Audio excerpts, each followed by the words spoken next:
Well, good morning. It is the 2nd of January 2022. Today is the holiday celebrating the new year. It's actually the first official holiday of the year. Even though January, I don't know. Anyways, today's holiday. We're down here doing our checks, checking everything out, making sure everything's going well. I'm feeling a little bit better today. I feel a little bit stronger. I'm not quite as short of breath. We had last night when we came in, Lee and I came down and parked on where I normally do. And got out of the car, and the car just kept wandering down. It just kept sliding down the hill. So it was a little slick. It had just a slight glaze to the ice. So I just turned the wheel and moved down a little bit, and it was just fine. But it was kind of funny. Knowing that, this morning I came in and I just turned and parked the same spot. So didn't slide, didn't do anything. I fed the chickens and did my reports. First reports of the year. I already changed my files out, went from my 2022 files and put those in my history files. So it's been productive already. Anyways, we're running at 17.32. I really thought I was going to have to clean the racks this morning. It doesn't look like I'm going to. I'm going to go ahead and put the little unit in level control and see how that happens, see how that goes. Maybe it'll be okay, maybe it won't be, but we'll find out. Should probably bring up the second unit at level. Also, let's do that. So we're going to be trying to run both of them on level control. My restrictions have gone off, so I'm back to. I'll be able to clean the racks if I have to. I want to make sure that everything's okay. And get some good production out of this thing, if at all possible today. So we'll just let it go a little bit, check it out, see what's going on, keep an ear to it. It's already after 8 this morning, so I've been pretty busy down here. Gathered some stuff up that I've got for a couple installs that are coming up. I talked to Dan last night. We're gonna take the little generator over that I've got to install or swap out, do the swap out on this week. I've got to talk with, so we're going to do that on Tuesday. We're going to at least get it there. He can help me move it in place, him and Lee. I still want to take it easy. I don't want to get too carried away. Get that set, get that rewired, or it's not going to get rewired, it's going to get an additional wire put into it. And we'll get that in place and see how that goes. We've already clicked up a little bit on you've probably heard the contactor closing. I got my timesheet done yesterday, so I was able to send that this morning. In the hospital for a day and a half, 2 days off from here, and still got 21.5 hours in. Crazy.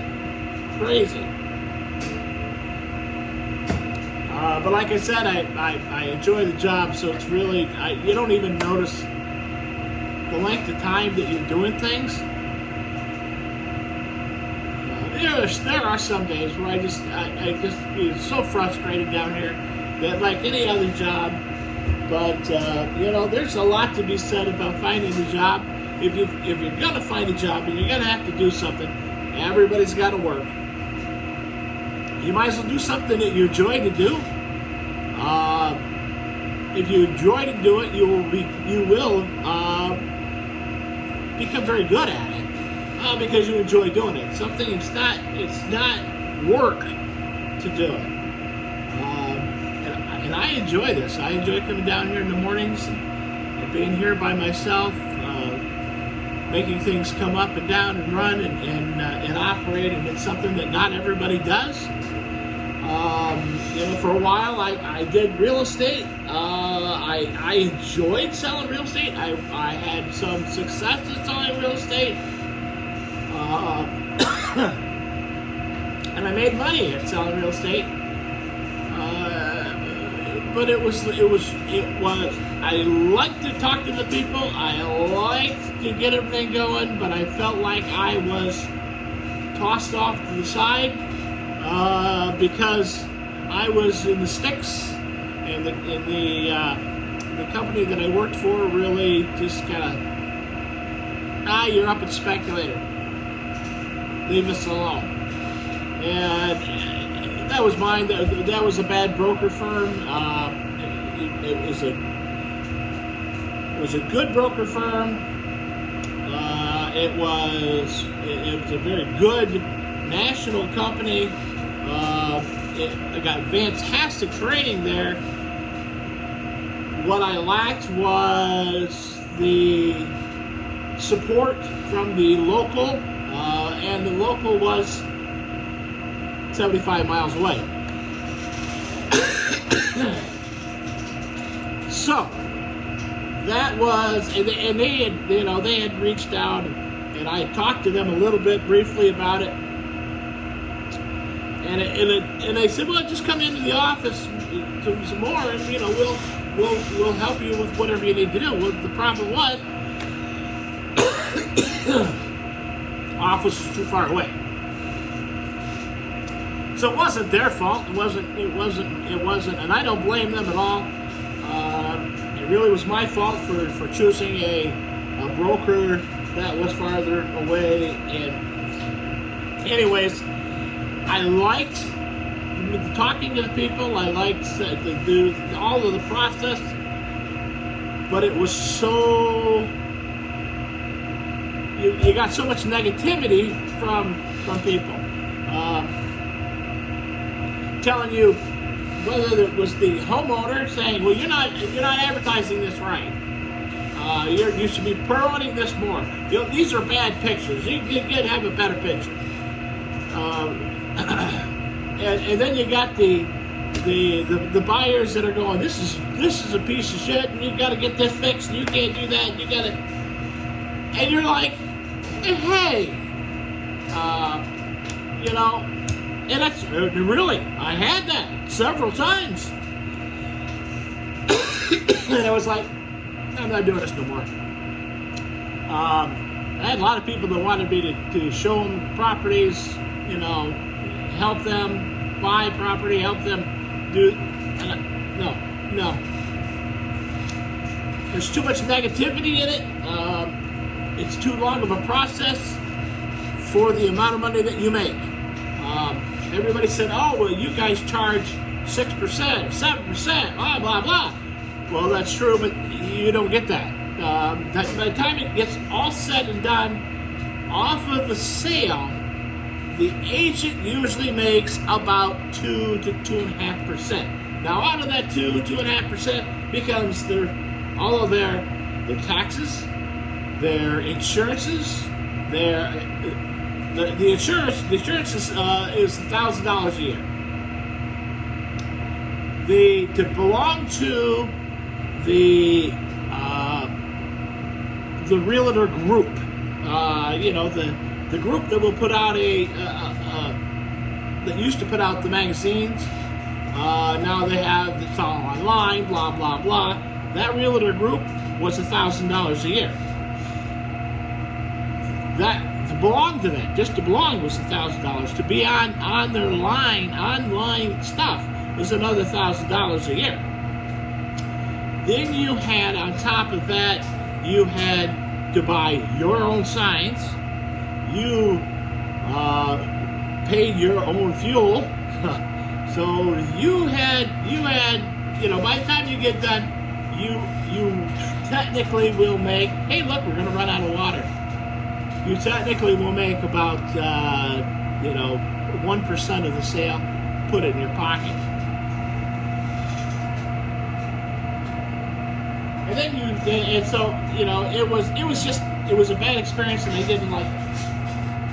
All right, I'm gonna go have to shut down here. We're gonna go up and we're gonna do some raking and erecting. Let's do that.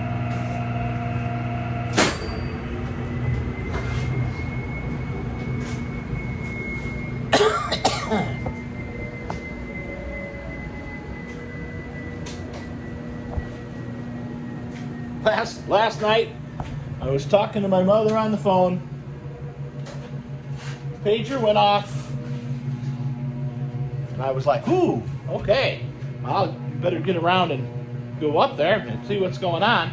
And my wife had a fit. So you're not going anywhere because you are still supposed to be taking it easy till after Monday, blah, blah, blah. So I got that. And I was like, holy cow. It was called Camp in the Woods, and they did have a small fire on a hot plate. So not a big deal. But it's really tough when you've had 3 or 4 calls where you've missed because you're just not feeling it. Today we've got about 4 o'clock. Today we've got a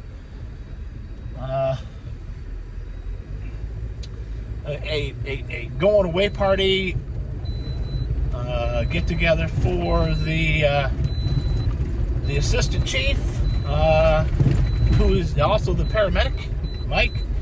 He is moving to Oregon. He bought a house out there this summer and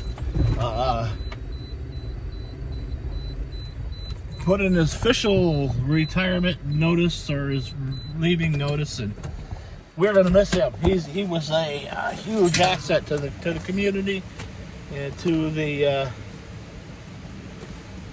EMS, to the fire hall. Mike was always there. He lived out of the district, but he was always available, easy to talk to, and really was a big asset. Let's see what we got in here.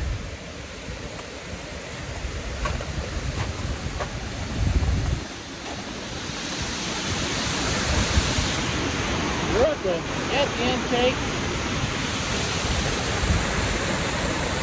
Yeah, it's a little dark and murky. I'm gonna go ahead and set you up.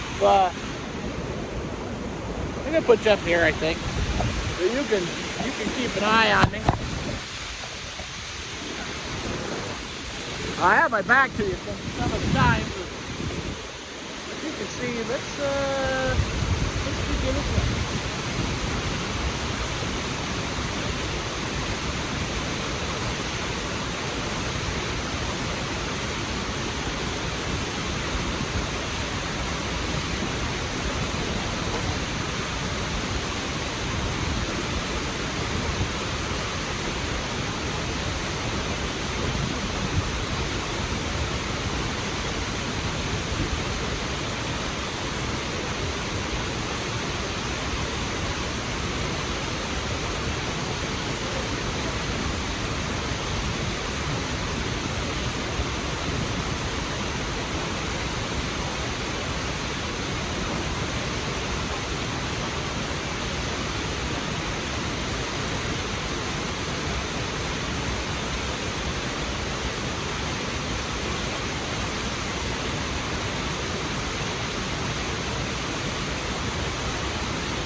up.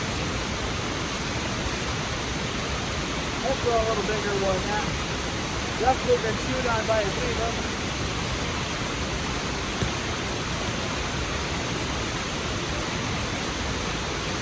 Little stuff, get sideways and relax like this. When this stuff is coming down the river, get hung up on it, clogs it up. Most generally, it's easy to break free, and once you start breaking it free, it comes right off. But some days it can be real challenging. It wasn't too bad today.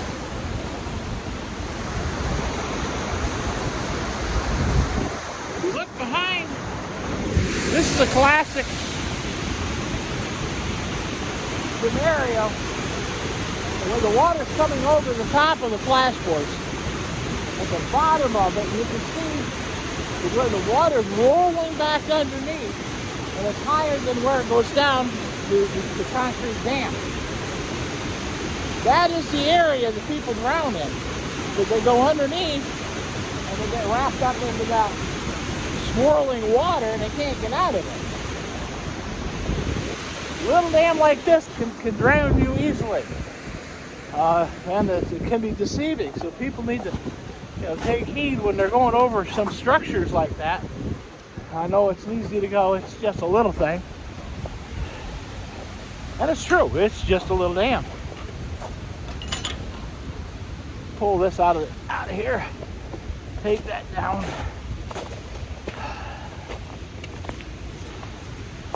Nice to have the little hole here. These are ones that I bought earlier, and then I used them as to thread the cable up on top, and they've never taken them back. When I put the new line in,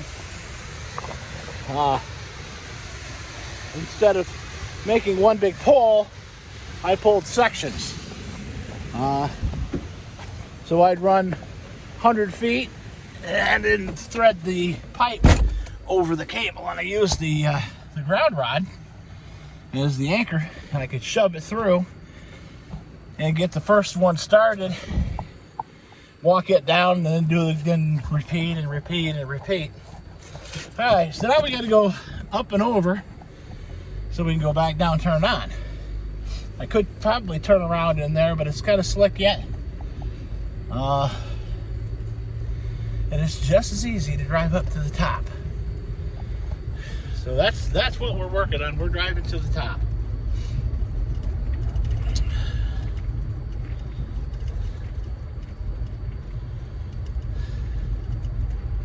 This morning the loggers were sitting at the road. They must have been waiting for a truck to come in and show them where they're supposed to be going.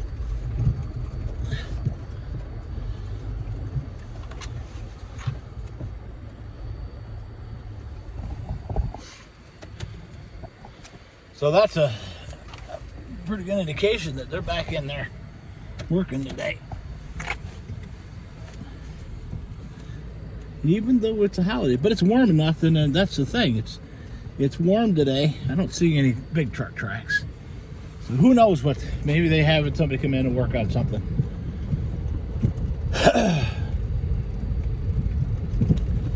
But yeah, that's the kind of thing that we run into. You know, you get the big trucks coming back and forth, and they get on the road, and then we're trying to get out. And when the snowmobile trail was open, you would have 5-6 snowmobilers going down through there, and I kid you not, 60 plus.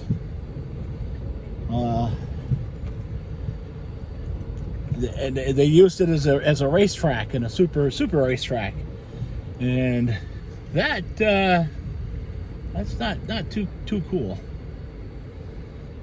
This is getting a little bit better. It's still hard to get out of the tracks, but it's starting to melt down to the bottom, and you can get out. the ruts that I put in there are just horrendous. And then they froze up before I could get them, before they could get the tractor up there to move that out of that slush around it. Didn't help. Big ravens flying around there. They come around here and try to pick up any. They were sliding sideways. All right. The ravens come in to try to eat whatever the chickens leave laying around. During the summer, I actually feed the chickens right outside of the metal container and toss it right on the ground. And the ravens just love that. They hang out. Chickens do not mind the ravens. The ravens do not mind the chickens. So, and the ravens hate hawks. So, I'd rather have the ravens hang around and eat a little bit of chicken food, and they could chase the hawks away. So, because they think the hawks are after their food, and kind of, sort of, they are. All right. Let's go out here. We can take you.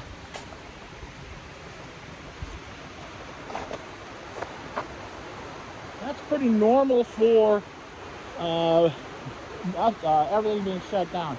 Just because we're shut down does not mean we're not running water through the plant. The water still runs through the plant, but we're not using as much water. We don't have the wicket gates open to use the force.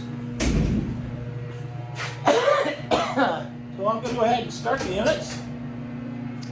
They are both running on level control, so they'll find their own level when everything's set. They'll be. There goes first one on. The second one's got about 500 kilowatts left, or 500 RPMs, and it'll be coming on now. So we'll let it run for a little bit and see how everything's going, and recheck it.